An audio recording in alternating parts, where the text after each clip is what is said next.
This is ABC7 News at 7, your Suncoast News. We're here for you. Generally, the rule of thumb is you never want to add more than 3, 4, 5% of your current inventory, and we're way above that. We're 25, 30% in the downtown area. New construction is on the rise in the city of Sarasota, with thousands of hotel rooms being added. It could be a major economic driver for tourism. But how do you handle all of these new visitors on our roadways? Tonight, we'll speak with those on both sides of this development issue. Good evening. I'm Haley Wilgus. Alan Cohn is off this week. More on that downtown construction coming up, but first, our top 7 stories at 7. Airports are taking a new security measure, including right here on the Suncoast. Now, a driver's license may not be enough to board your flight. In 2005, Congress passed the Real ID Act, setting stricter requirements when it comes to state driver's licenses and ID cards. While most states comply with what is required on that ID, the problem lies in what states do not. For residents of Kentucky, Maine, Minnesota, Missouri, Montana, Oklahoma, Pennsylvania, South Carolina, and Washington, this time next year, you'll need another form of identification unless your state complies within the next year. Their driver's license, for example, wouldn't be accepted as a viable piece of identification when trying to get through the security checkpoint, and therefore they'd be denied boarding on an aircraft. This new rule goes into effect starting in 2018. Other forms of ID that are acceptable include a military ID or passport. Tourists continue to make their way to the Suncoast, and that increase is particularly visible on the barrier islands. Residents are complaining of heavy traffic on and off the island, but for local businesses, the guests are bringing in much needed revenue. And those who run rental properties are also enjoying the tourist season. Some say that nearly every rental will be booked in the coming week. It seems like we've seen an increase going back up over the last couple of years, more and more people coming over Christmas. This year is definitely the busiest I remember in the last, I'd say, probably 6 to 7 years. If you're wondering when the season will be at its peak, business owners say mid-February is their busiest time. And starting in January, Sarasota police will begin focusing on specific intersections where pedestrian and bicycle accidents are most common. The department recently received a $25,000 grant for a high visibility enforcement program. Officers plan to use the money for education on traffic laws and enforcement in 5 particular areas. Those 5 areas are 2 stretches along the North Washington corridor, the North Tamiami and South Tamiami Trail corridors, and the downtown corridor along Main Street. The Florida Department of Highway Safety and Motor Vehicles is warning drivers about a recent scam. Emails are being sent out about false red light citations, asking for prompt payment to avoid extra fees. Victims are told they have 3 days to send a payment. Otherwise, their licenses could be suspended. Officials say the DMV will never email citations. If you received this and you don't believe you received the ticket, don't fall victim to the scam. Check with the local clerk of court where you were, in the county where you were, and then also if they have further questions, and they can contact us as well. Regardless, don't pay the fees that are alleged on the notification. If you have fallen victim to this scam, you should refute the charges with your bank and put a fraud alert on your accounts. Starting January 1st, 3 new laws will take effect in Florida. One prohibits minors from buying certain over-the-counter cough medicines that are commonly abused. Those include Robitussin, Alka-Seltzer Plus, Tylenol Cough and Cold, and Vicks NyQuil. A second bans insurance companies that cover opioid medications from requiring pre-authorization for alternative painkillers that are less likely to lead to addiction. Critics of this law say it could drive up insurance costs. Finally, a third law allows financial institutions to designate specific locations for the delivery of documents, such as summons or subpoenas. Now to the village of Cortez, where a historic boat that sank is now above water once again. Hurricane Hermine sank the San Francisco this fall. Additional rain from Hurricane Matthew made the situation even worse. But today, crews were able to bring the cargo ship back to the surface. The boat was built in Italy back in 1870, but it is now docked at the marina behind the seafood shack. Restoration is expected to take 3 years. Red tide levels are actually down across the Suncoast, but it's not all good news. The Wildlife Center of Venice is treating a large number of sick birds they say are infected with a disease linked to red tide. More than 30 birds have been rescued and are being treated. The Wildlife Center believes the birds ate dead red tide-stricken fish. The center hopes people going to the beach will keep an eye out for sick birds, which they say are pretty easy to spot. Well, one that doesn't leave, one that you walk up to and it just looks at you, you know that something's wrong with it. They're kind of dull, their eyes are dull, they're very slow in response. Again, they stagger. The Wildlife Center is in serious need of volunteers to help find and treat these sick birds. And now for a check on our forecast, let's head over to John with this cool front on the way. Yeah, it is on the way, and it's going to give us some pretty gusty winds out of the north, I think, over the next couple of days. The good news is Mote Marine spotters going out to the various beaches has not really found much in the way of any kind of irritants in our air at the beaches. That's good news. Gasparilla has only slight red tide toxins in the air there. Everybody else free and clear. We like that. We were warm again today, topping it out at 83 degrees with an average of 71. We're better than 10 degrees above average on our daytime highs. Nighttime lows also on the warm side, coming in at 12 degrees above average. As you mentioned, Haley, that will come to an end as a cold front carves its way through the area. Got a few showers ongoing in inland areas, but the general wind flow out of the west will prevent those from returning to the coast. They'll die out over inland Hardee and DeSoto counties. Temperatures across the state generally in the 60s and 70s with mid 70s in inland areas, lower 70s right along the coastline now. The frontal boundary itself will bring us a fairly strong wind out of the north, and with clear overnight skies, I think we have a chance at seeing some fog. The combination of two fronts will eventually pull through our area by tomorrow night. Front number one located over Chicago on our satellite map here. The other over Atlanta will eventually coalesce and move through the area with some very chilly temperatures. Tonight, though, not so much. Nighttime lows will be in the mid-60s once again above average with that fog toward the morning hours. Coming up in just a few, we'll give you an idea, Haley, of just how cold it'll be and how long that cold will last. We get to pull out the sweaters maybe for a couple days. Absolutely. I like that wardrobe change. All right. Thank you, John. Well, still to come, construction, and more construction. The city of Sarasota is in the midst of a development boom. Find out how we got to this point and why some city leaders are thinking it's time to slow down. The details when we return.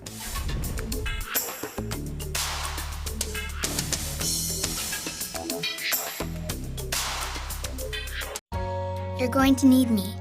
You're going to need us. All of us.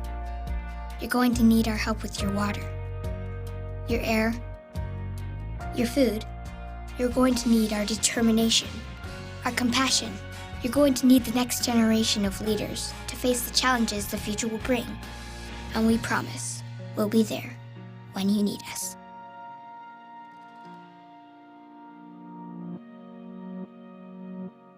Check out mysuncoast.com/dining, your guide to the foodie lifestyle. Is debt beating you down?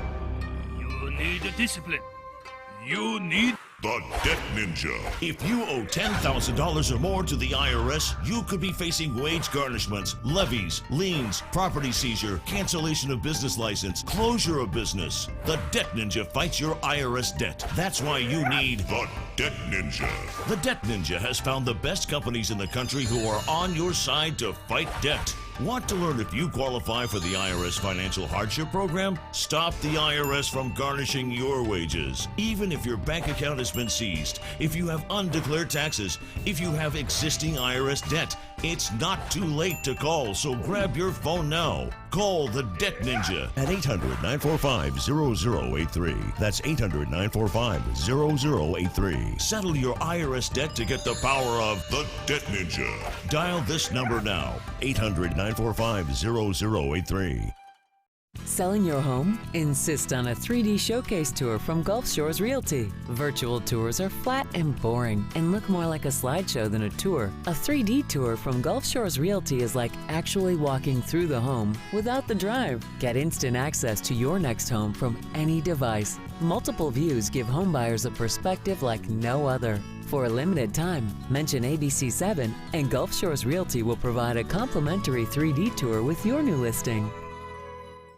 Sarasota Institute of Lifetime Learning begins its 46th season on Monday, January 9th in Sarasota, Venice, and Lakewood Ranch. Meet Blair Tyndall, author of Mozart in the Jungle, on Monday, January 9th, and information and intelligence expert Terry Roberts on Tuesday, January 10th. 72 global issues lectures by renowned experts, 24 musical conversations with great performers. Tickets are on sale now. For more information and to purchase season tickets, visit SILLSarasota.org. It seems every other month there's a groundbreaking for another hotel around Sarasota. But how much is too much? ABC7's Ray Collins looked into that and joins us with this story tonight. Ray. Haley, hotel rooms are up by about a third in Sarasota, and for some, that's a concern.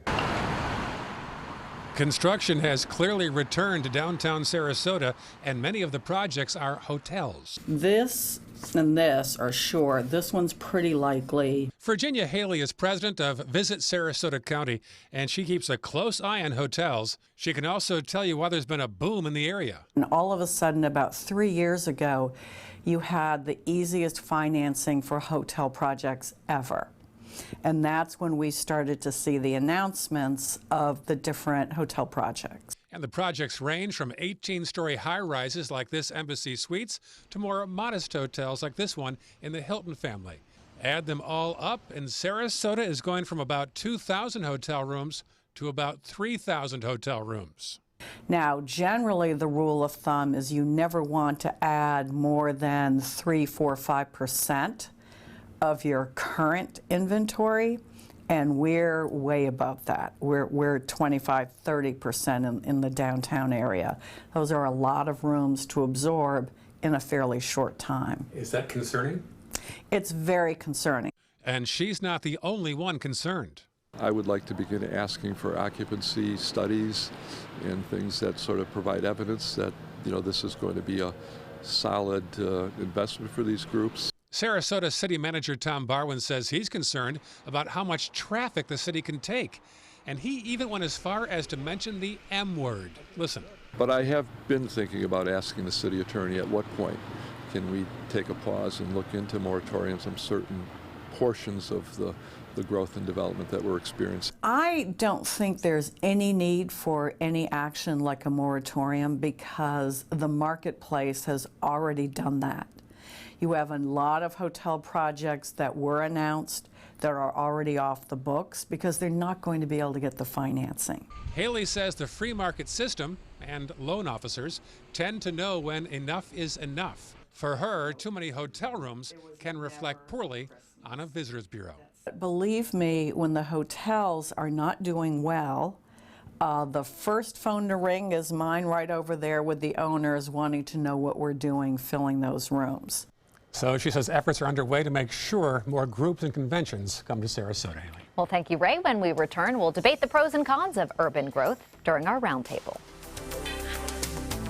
Tomorrow at 4 on Suncoast View.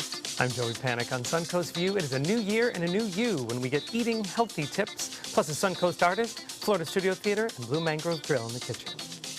Tomorrow at 4 on Suncoast View. You might feel like there's too many problems in the world, or that, you as a 15-year-old, 16-year-old can't really make a difference. It's not always about you. It's not just one person. It's a group. It's a team.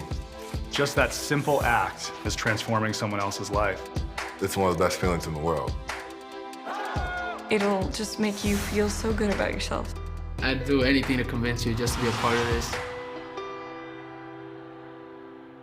If you want 24/7 access to ABC7's breaking news stories, weather forecasts, traffic alerts, health reports, Suncoast View, and more ABC7 programming, now there's good news. Introducing the free ABC7 channel on Amazon Fire TV. Your 24/7 access to ABC7. Just search ABC7 on the streaming device and download the free ABC7 channel app. Or if you don't have an Amazon Fire TV, you can get one at Amazon.com. Tomorrow at 5 on ABC7, your Suncoast News. Are you hardwired to be generous or selfish? The answer in Health Smart. Tomorrow at 5 on ABC7, your Suncoast News. We're here for you. I knew I could get myself out of this.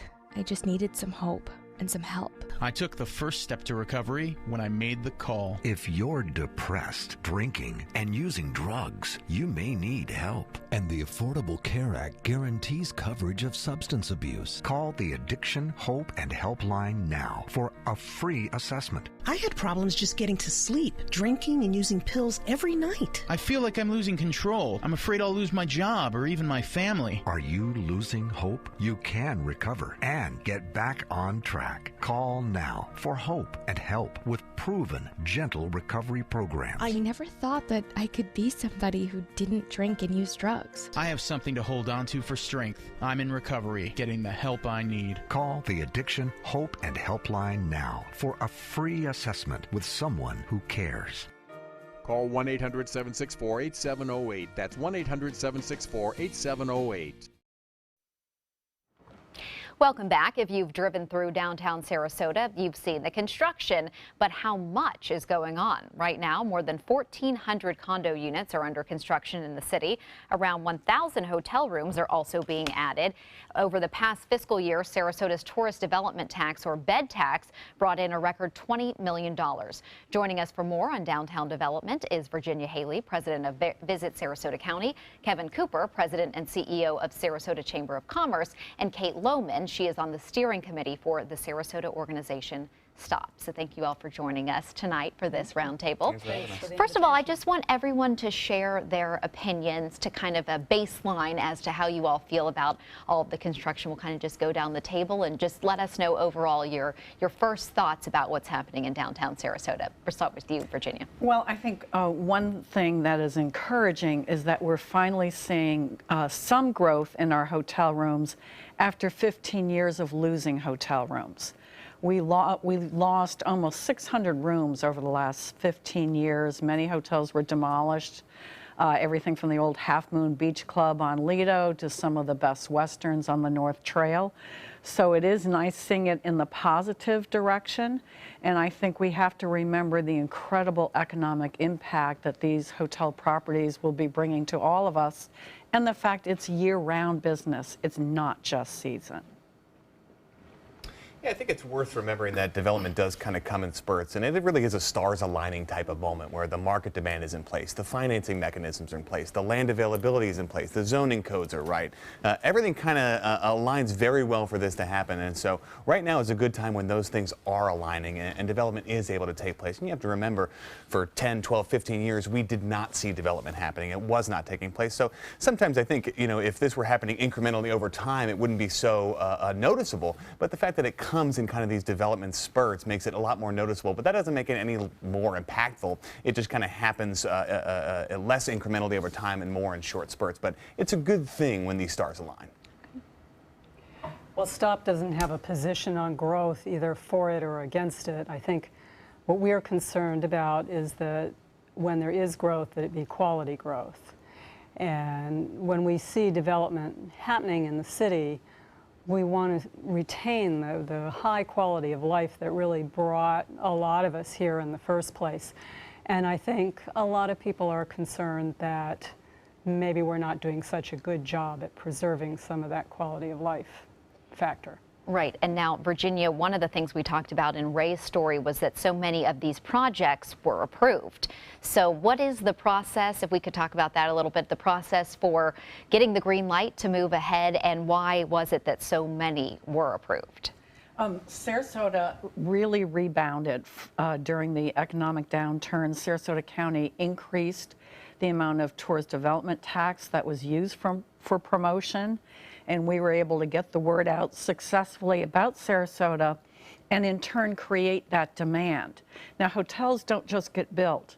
Their finance companies, their investors come in, they look very carefully at the market, and one of the things they noticed was we had over 70% year-round occupancy and no new hotel rooms in basically a decade.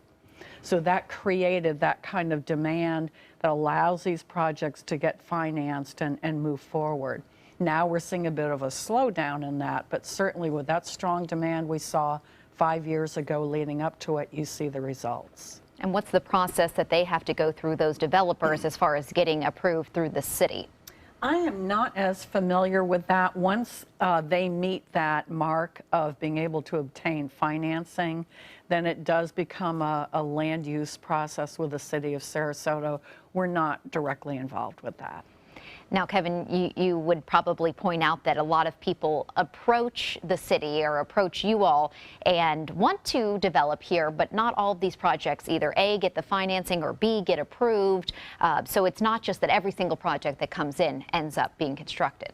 Yeah, no doubt. It's an arduous process to take a project through inception through to actually breaking ground and making it happen. Make no mistake, it is not an easy process here in the city of Sarasota or anywhere else in the country.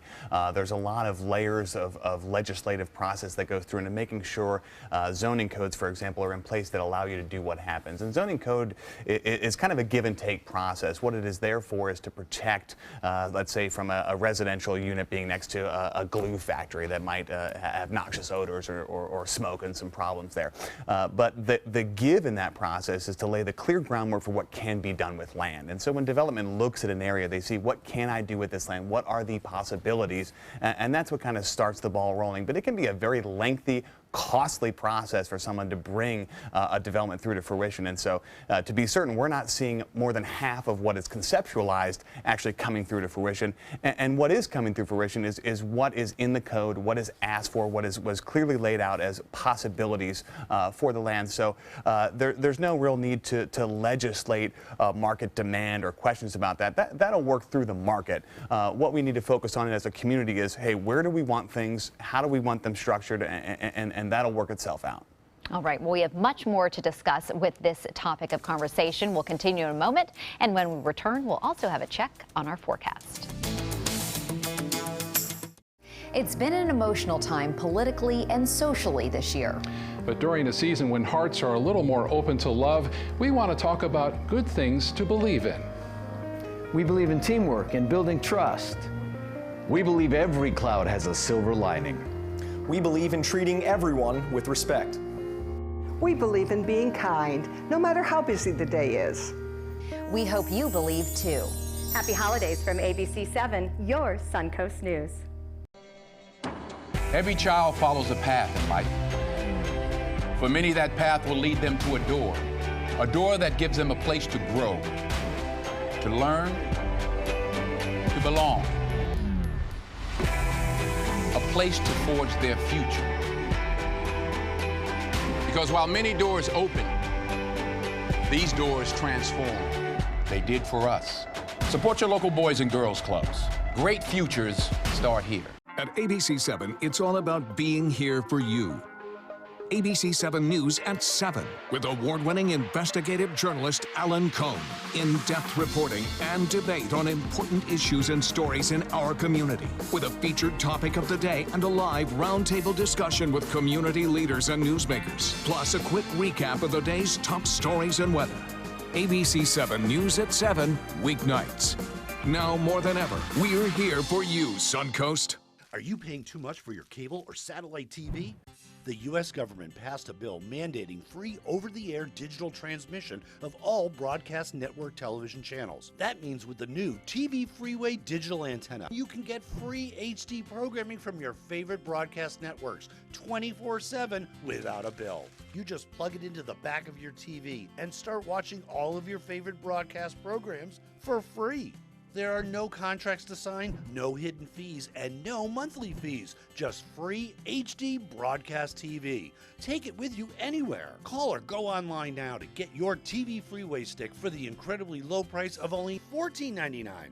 But wait, call or click now and you can get a second TV Freeway stick for a second TV. Just pay a separate fee, but you have to order right now.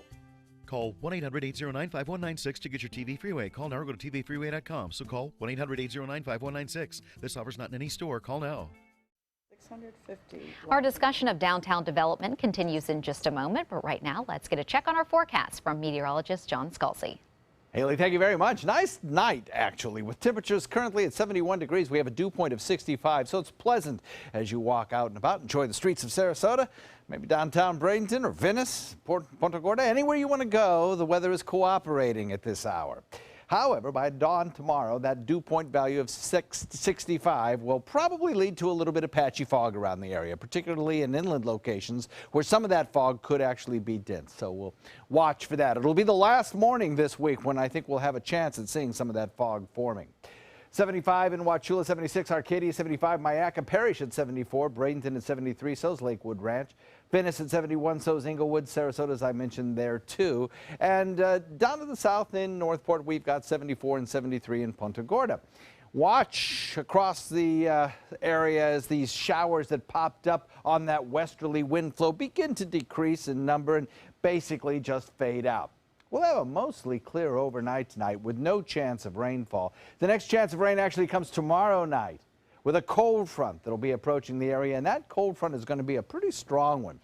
Right now, if you trace out the cloud pattern, you can see one cold front now sinking southward and another one that's kind of stalled out. These two will eventually coalesce into one large low-pressure area and cold front that'll push through our area during the overnight tomorrow.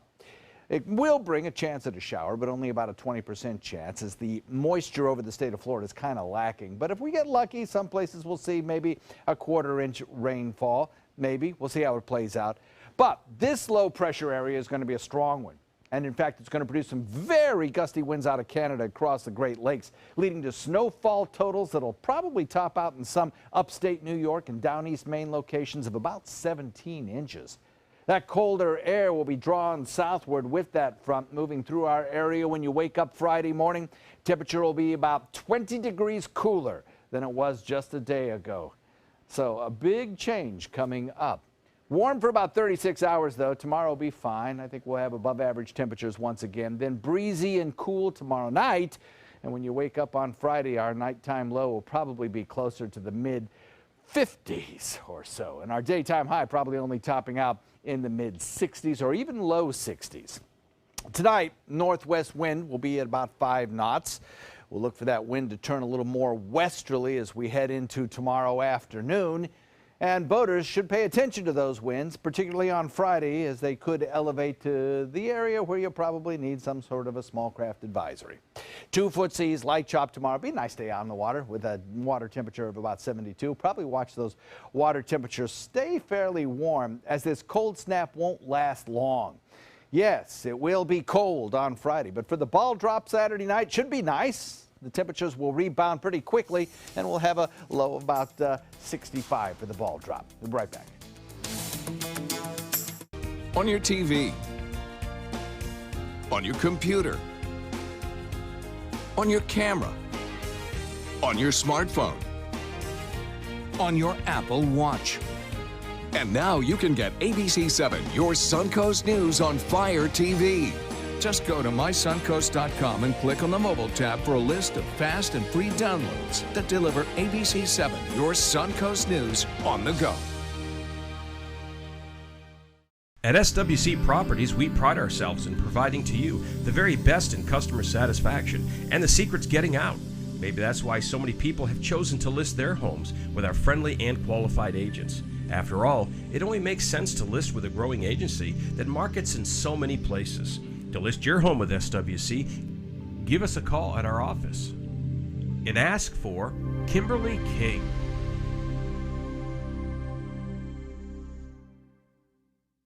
It's been an emotional time politically and socially this year. But during a season when hearts are a little more open to love, we want to talk about good things to believe in.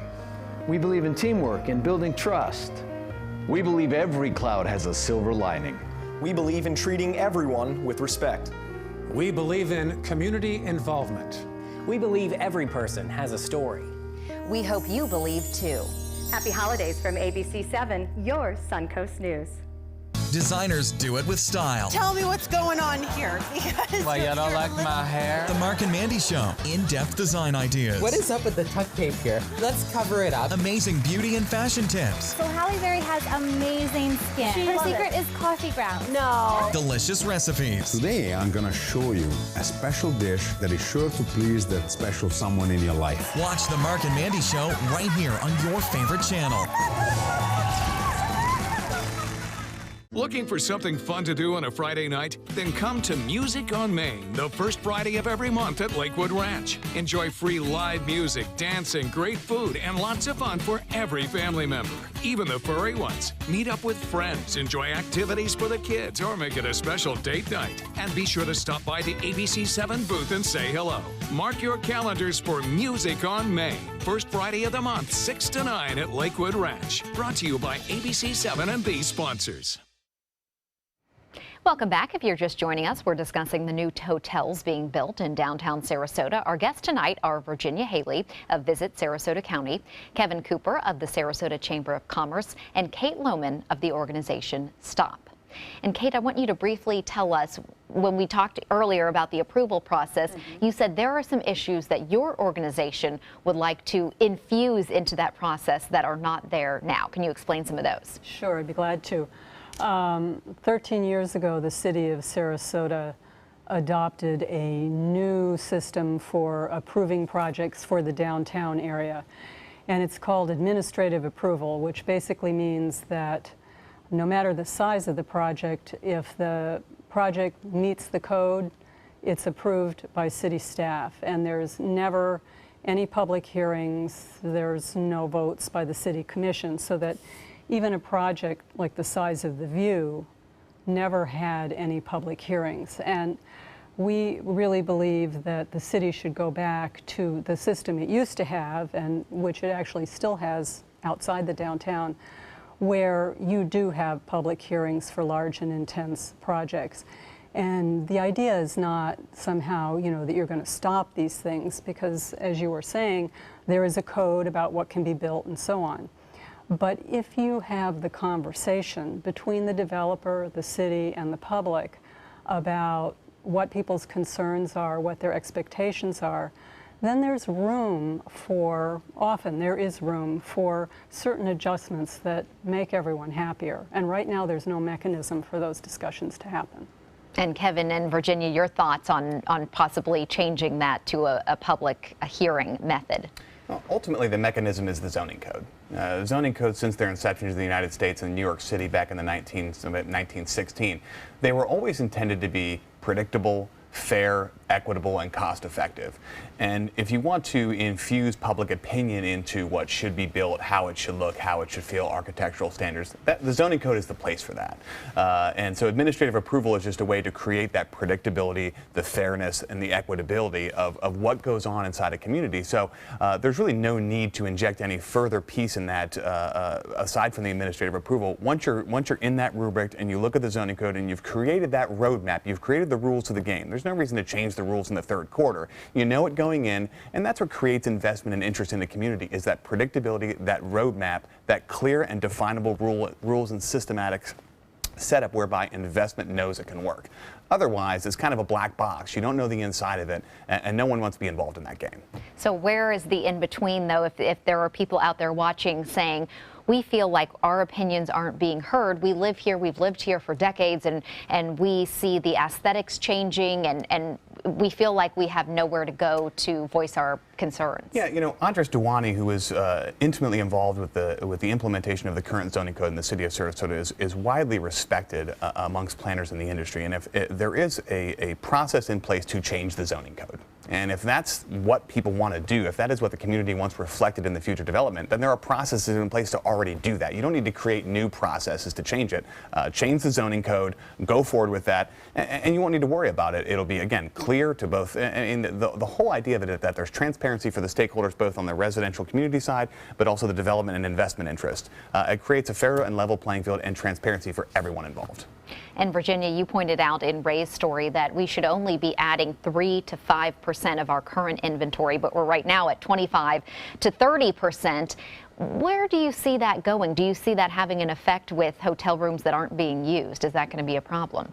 I think our challenge as the marketing entity is to make sure we continue to drive demand, to make sure not only are we filling these new rooms, but that we make sure our existing hotels remain robust with their business. And I think we have a good plan in place for that. We've seen strong domestic demand. We have months out of the year that we're already at, 95% occupancy. We have to turn away business. We had a group that wanted to come here for the NCAA football championships in Tampa. Our hotels currently couldn't fit them. So there is a need for these rooms. We will be challenged in filling them, but I am very confident that we'll be able to do the job. And the good thing for the community is at the end of the year, each and every household gets the equivalent of $600 in taxes that they don't have to pay because the visitors were paying that sales tax for them. Now, you mentioned about those booked hotel rooms. I think anyone who's ever booked a hotel in this area during season knows it's either booked or very expensive. So will we expect to see maybe more vacancy leading to possibly lower prices since our supply is going up? I think it's inevitable that you'll see a softening in the rates for the rooms when you do add that many. But I will say we've absorbed the loft, opened last year, and things are going very well for that hotel and all the surrounding hotels downtown. The other thing we've seen is they're now more spread out in their openings. Originally, we were very nervous because it was one opening right after the other. Now it looks like we have some nice gaps. So the market and the demand can catch up to those rooms. But there will be a softening of the rates. Now, Kate, I know not just your group, but so many people in Sarasota, even if they enjoy this new development, they worry about the traffic, which is already an issue, and the transportation, everyone trying to get around, not just tourists, but for those of us who live here. What are your major concerns that the people in your organization feel about adding all of this development with our traffic issues? Well, again, we don't have a position on growth per se.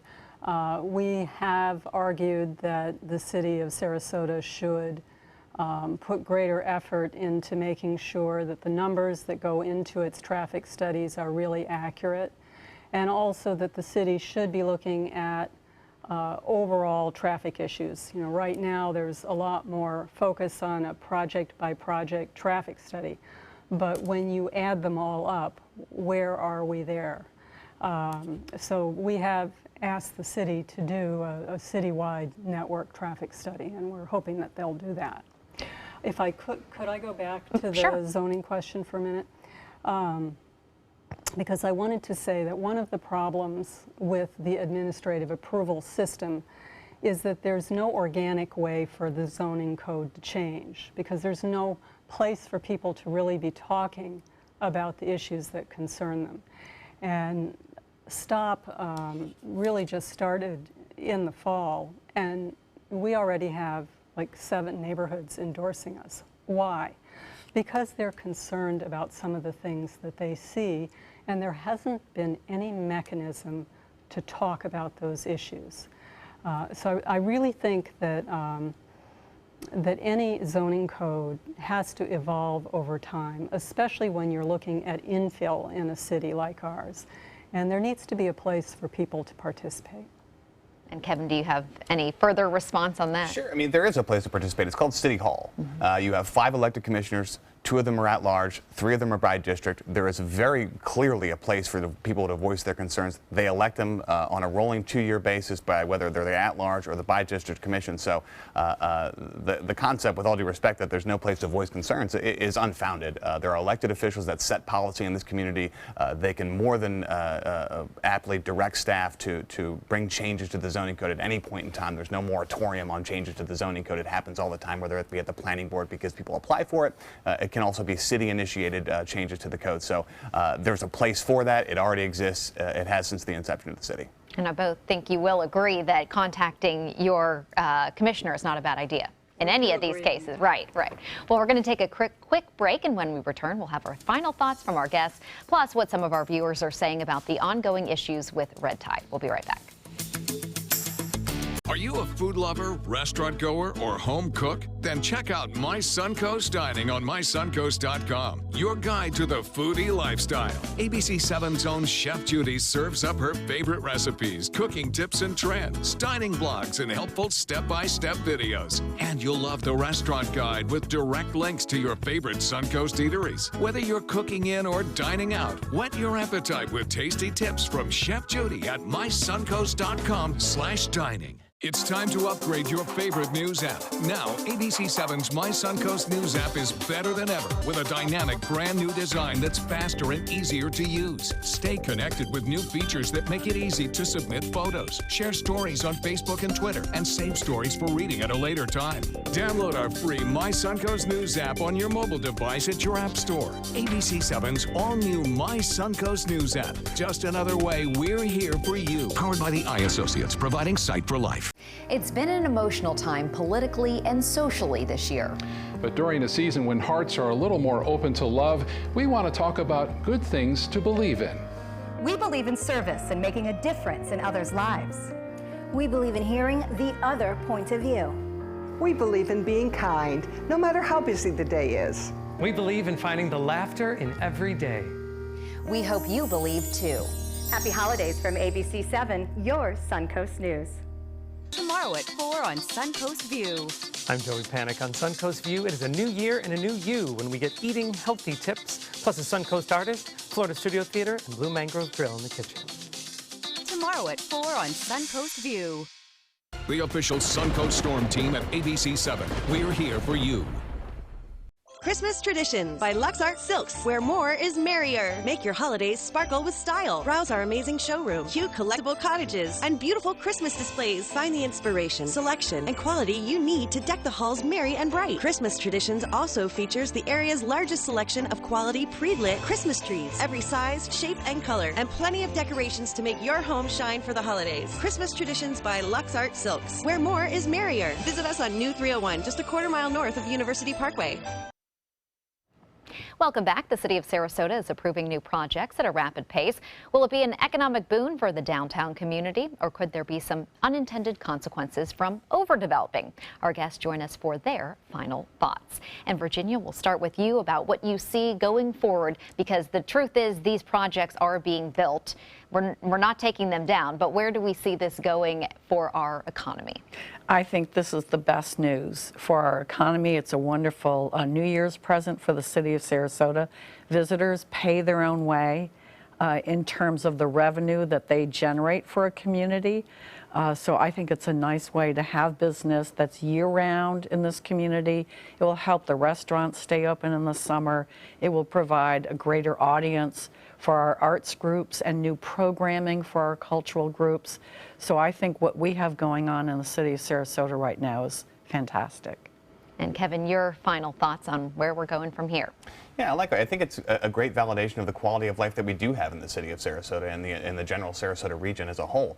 You know, it's a great blend of transient accommodations and hotels that bring tourism dollars, both the bed tax and other support for the tourism industry, but also residential type developments that help with our financial and professional services and our year-round businesses that want to make it work here. And again, going back to something I said earlier, you know, development does come in spurts. If this happens slowly and incrementally over time, it probably wouldn't be as staggering as people see, but that's just the nature of development. And I think when you look at the city of Sarasota over time, all new development that has come online, I think anybody would be hard-pressed to say we are not a better community for the things that have come online. All right. And then Kate, we'll finish with you with your final thoughts. Thank you. Well, I appreciate being invited to come tonight, and I would just encourage the citizens of the city to contact their commissioners and ask for public hearings and wider sidewalks. You know, we want to have a beautiful city. I think all three of us at the table can agree on that. The question is just how do we get there, and is that really the direction we're going in right now or not? All right. Well, thank you all for being here. And before we go, we want to share what some of our viewers are saying about a story at the top of our broadcast. The Wildlife Center in Venice is caring for a higher number of birds than usual. They're blaming the increase on red tide that has plagued the Suncoast in recent months. Here's what some of you are saying about this situation. Marine Flora Carl writes that, is it red tide or the effect of what seems to accidentally get dumped into the Gulf? If it lasts longer than 6 months, is it really red tide? And Angelina Vanaman writes, every time I go to the beach, there are always dead fish, and my family and I get sick after. We need the EPA out here testing this water. I suspect high levels of pesticides and fertilizers in the water personally. If you would like to join the conversation on tonight's topic, just visit our Facebook page at facebook.com/news@7. And if you would like to watch this roundtable later on or our previous discussions, they are available on Apple TV, Amazon Fire, and Roku. I do want to thank our guests for being here tonight. Virginia Haley is the president of Visit Sarasota County. Kevin Cooper is president and CEO of the Sarasota Chamber of Commerce. And Kate Lohman is on the steering committee for the community organization STOP. And when we return, we'll have a final look at your forecast. Plus, Republican lawmakers are teaming up with the Obama administration to call for sanctions against Russia. Find out why it could create a showdown with the incoming president-elect. That's in our primetime headlines. Have you ever wondered what it's like to save a life? Find out by donating platelets at Suncoast Blood Bank. I'm Haley Wilgus, ABC7. Platelets aid in the clotting process and are vital in the treatment of cancer and surgical patients, trauma victims, and critically ill newborns. It's tough to keep enough on the shelves because they only last 5 days. To donate, call this number or visit scbb.org and you can help save a life. ABC7 congratulates Suncoast Blood Bank on 65 years of serving our community. Thanks to my volunteer, I am a better eater. Thanks to my volunteer, math seems simple now. Thanks to my volunteer, I discovered new career goals. I'm a volunteer for Sarasota County Schools, so I know I can make a difference. And you can too. Give an hour, change a life. I knew I could get myself out of this. I just needed some hope and some help. I took the first step to recovery when I made the call. If you're depressed, drinking, and using drugs, you may need help. And the Affordable Care Act guarantees coverage of substance abuse. Call the Addiction, Hope, and Helpline now for a free assessment. I had problems just getting to sleep, drinking and using pills every night. I feel like I'm losing control. I'm afraid I'll lose my job or even my family. Are you losing hope? You can recover and get back on track. Call now for hope and help with proven, gentle recovery programs. I never thought that I could be somebody who didn't drink and use drugs. I have something to hold on to for strength. I'm in recovery, getting the help I need. Call the Addiction, Hope, and Helpline now for a free assessment with someone who cares. Call 1-800-764-8708. That's 1-800-764-8708. Your primetime headlines are coming up, but right now let's get a final check on our forecast from meteorologist John Scalzi. So currently we're looking at an air temperature that's pretty comfortable, coming in at 71, but the dew point value at 65 is an indication that tomorrow morning there could be some patchy fog around. We'll watch for that, possibly some dense fog, particularly in inland locations as well. Right now everything's very quiet across the Suncoast. We had a few scattered showers earlier on, mostly in inland areas, but those showers kind of dissipating now as the westerly wind either pushes them further away from our coastline or the setting of the sun just causes them to dissipate completely. So across the nation right now, we have a double-barrel low-pressure area beginning to develop, a stalled frontal boundary meandering through the deep south, and a cold drainage of air from Canada producing a pretty potent cold front moving through the western Great Lakes. Eventually, these two systems are going to merge up together, form a low-pressure area that exits off the Atlantic coast and produces a pretty good snowfall in the northeast. High pressure building in behind it will push that front down through the state of Florida and bring us a slight chance of showers tomorrow night. But more importantly, it'll shift our wind around to the north, and we'll get some cool temperatures start to filter in here by tomorrow night. Watch here. This is where the RPM computer model shows that frontal boundary beginning to develop and sink south. By the time it gets to us, the strong storms through the deep south become just a smattering of isolated showers and patches of drizzle. They exit the region pretty quickly by Friday morning, and then high pressure builds in. We'll have a mostly sunny day on Friday, but it certainly will be a colder day. Our daytime highs will top out in the low to mid 60s. And that breezy wind will give it kind of a raw edge throughout the day. Check out snowfall totals, though, in the northeast with this wind coming out of Canada behind that cold front, whipping at 40 to sometimes gusting as high as 50 miles per hour over the Great Lakes. Snowfall accumulations could be in excess of 15, 16 inches in some locations, maybe 17 inches. So pretty good snowfall accumulations. But for us, it's all about the colder air sinking south. It should last only about a day or so, though, and then we start to warm back up as we head into the weekend. Boaters, watch the wind forecast Friday. Our 10-knot winds tomorrow afternoon could double by the time we get to Friday. For the pineapple drop Saturday night, looks pretty good. The temperatures around midnight will be about 65 degrees, and by Sunday, we will warm to well above average temperatures once again in the upper 70s after that chilly Friday, and we'll be there right into next week. We'll be right back. Our community has its struggles. The fact is, people have less than they did just a few years ago, and sadly, the need becomes more profound every day. Season of Sharing provides funds to help individuals and families in need, ensuring they will not end up homeless and without a roof over their heads. Together, providing a helping hand and making a difference. Season of Sharing. Give today at cfsarasota.org.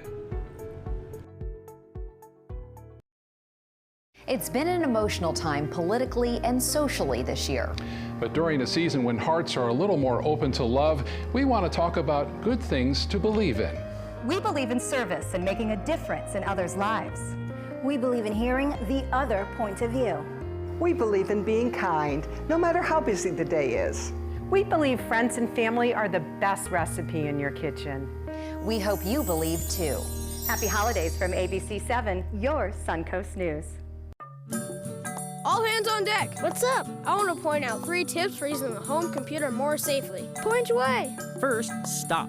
Make sure your software is up to date and that you've password protected your computer's login and Wi-Fi connection. Next, think before visiting a site, opening attachments, or clicking on links. Then connect, knowing you're helping make the web safer for you and for everyone. Make Stop, Think, Connect part of your daily online routine.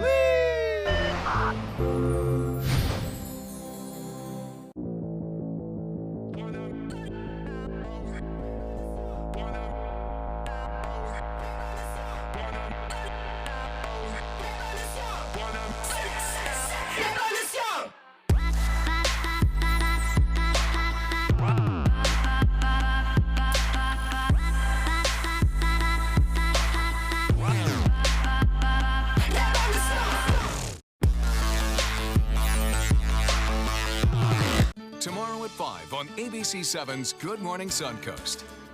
Hello, I'm Jacqueline Matter. And I'm Don Brennan. Turning tragedy into a symbol of hope. Tomorrow on Good Morning Suncoast, we'll show you how some are celebrating Hanukkah while also helping those living in Israel. Josh? And the last Friday of 2016 looks to feel quite different. We'll break it down for you tomorrow. Tomorrow at 5 on ABC7's Good Morning Suncoast. We're here for you. In what will likely be his last speech as Secretary of State, John Kerry called on Israel to seek a two-state solution with the Palestinians. Kerry defended the United States' decision to abstain and not veto a UN resolution condemning Israeli settlements in Palestinian territory. Since 1967, more than 500,000 Israelis have illegally settled in the West Bank and East Jerusalem.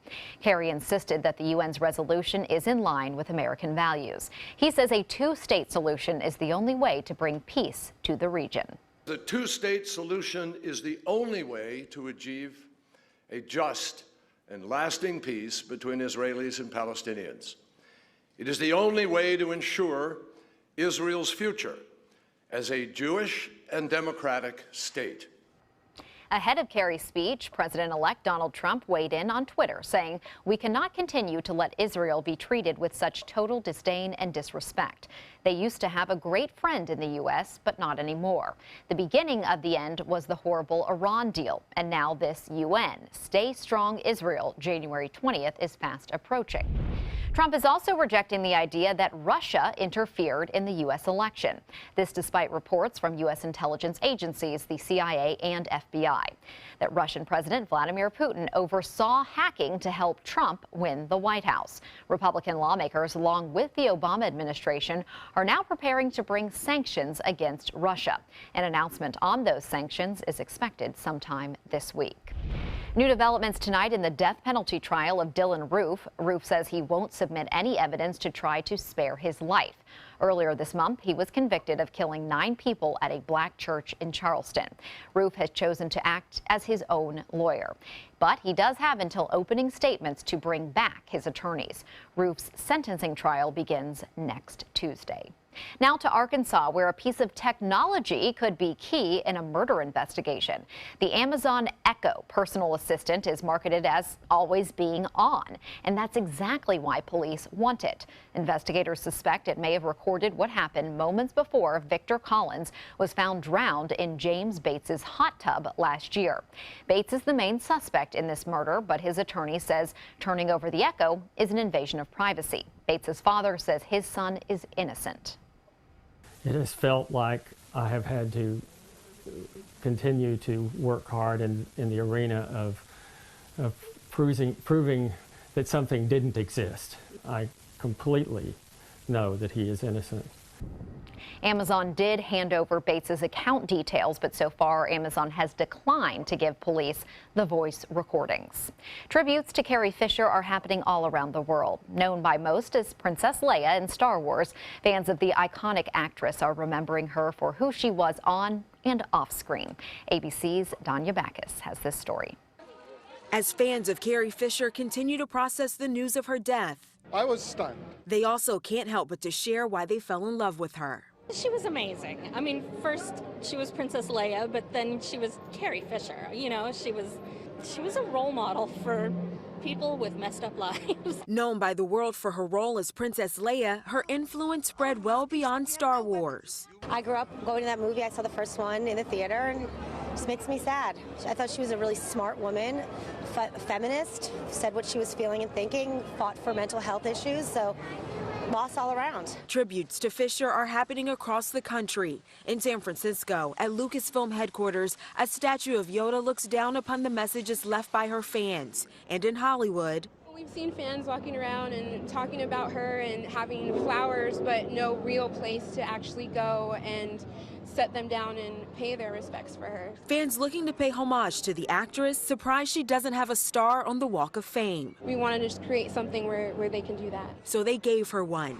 And across the country in New York, people dressed in Star Wars gear, a way to honor the woman who they came to admire both on and off screen. Fisher's funeral arrangements are still being finalized. Her brother says we can expect her memorial to be a celebration of her life because Carrie always liked a good party. Danya Backus, ABC News, Los Angeles.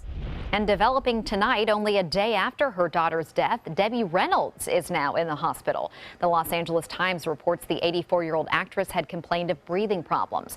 Reynolds' son, Todd Fisher, did not confirm what caused her to be hospitalized, but says people should, quote, pray for her. Of course, she's going through a very difficult time. Well, that's all the time we have for this evening. I'm Haley Wilgus. Thanks for joining us. We'll see you right back here at 11.